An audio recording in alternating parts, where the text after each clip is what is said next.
طلع البدر علينا من Assalamualaikum ثنيات warahmatullahi wabarakatuh. الوداع وجب Alhamdulillahirabbil alamin الشكر wa bihi nasta'inu ala علينا umuri dunya waddin wa مدعانا ala alihi لله wa sahbihi ajma'in. داع Amma أيها yang saya المبعوث hormati Bapak Ahmad فينا Faidi, جئت MPU, dosen بالأمر pengampu mata kuliah Sejarah Peradaban Islam المطاع Klasik, جئت dan kepada شرفت mahasiswa-mahasiswi IAIN المدينة Salatiga, مرحبا para pendengar, يا serta خير teman-teman SPIA semakin sekalian yang saya banggakan.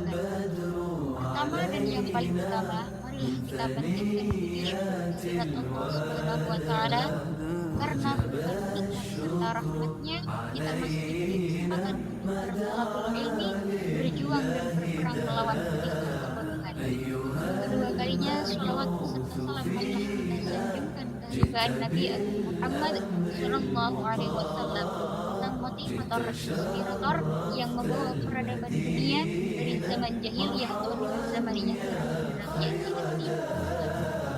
Selanjutnya di sini saya akan memperkenalkan diri terlebih dahulu. Nama saya Lutfi Aziza, NIM 530 1021 Prodi Sejarah Peradaban Islam, Fakultas Muslim Adab dan Kemaniran. Video ini dibuat guna memenuhi tugas ulang di tengah semester mata kuliah Sejarah Peradaban Islam Klasik dengan tema Peradaban Islam Periode Madinah. Madinah merupakan salah satu kota yang terletak di Jazirah Arab yang dulunya bernama Yathrib. Pada tahun 622 Masehi, Rasulullah SAW bersama para sahabatnya melakukan migrasi atau hijrah dari kota Mekah ke kota Madinah.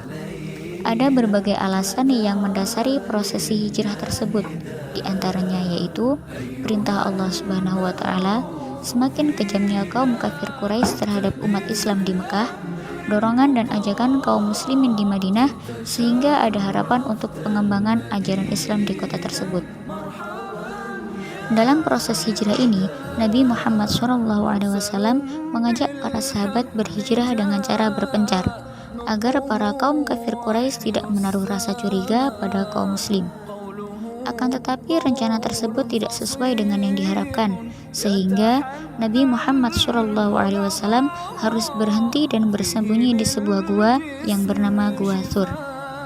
Beliau bermalam di sana selama 3 hari 3 malam, dan beliau ditemani oleh sahabat Abu Bakar As-Siddiq. Seperti yang kita ketahui, bahwa kaum kafir Quraisy tidak menyerah dan terus berusaha mencari keberadaan Nabi Muhammad SAW.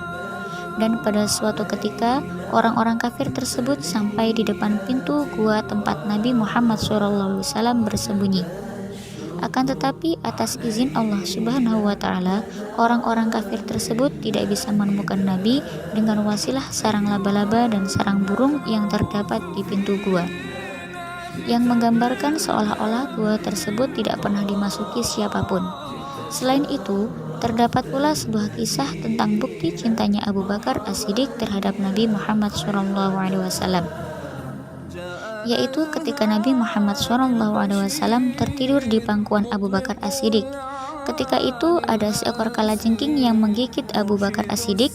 Karena saking cintanya beliau terhadap Nabi, beliau rela menahan rasa sakit tersebut sampai akhirnya beliau meneteskan air mata dan mengenai wajah Nabi Muhammad SAW.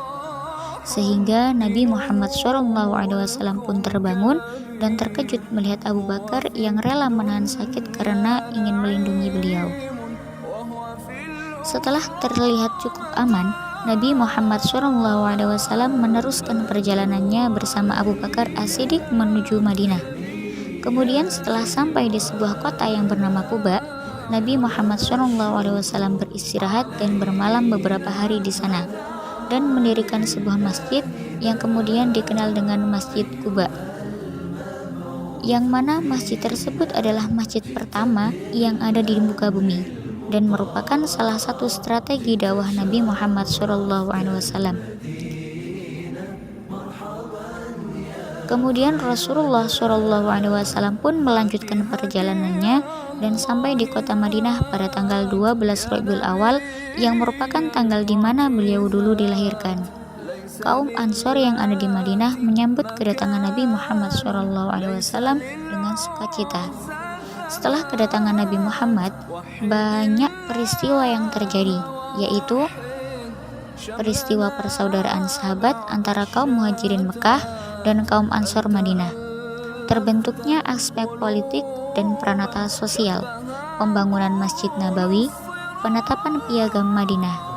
Adapun isi dari Piagam Madinah merupakan jalan tengah yang diambil Nabi Muhammad SAW untuk mempersatukan warga yang ada di sana. Karena di Madinah masih banyak pula yang belum menganut agama Islam, maka isi dari Piagam Madinah tersebut yaitu penetapan kebebasan beragama, kebebasan menyatakan pendapat, tentang keselamatan harta benda, dan larangan orang melakukan tindak kejahatan. Jadi, hijrahnya Nabi Muhammad SAW ke Madinah merupakan wasilah terbentuknya sebuah negara Islam, namun di dalamnya tidak harus memiliki keyakinan yang sama. Adapun berbeda agama di sini, Rasulullah SAW mengajarkan bahwa Islam adalah agama yang rahmatan lil alamin, agama yang tidak menggunakan paksaan sebagai media dakwah, tapi agama yang menggunakan hati dan pikiran yang sejalan untuk bisa mengerti arti indahnya Islam.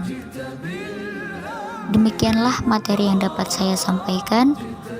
Mohon maaf apabila terdapat kesalahan. Al-insanu mahallul khata' wan nisyan wa ungdur maqala wa la tangdur mangqala. Saya akhiri, wallahul muwaffiq ila aqwamit thoriq. Wassalamualaikum warahmatullahi wabarakatuh.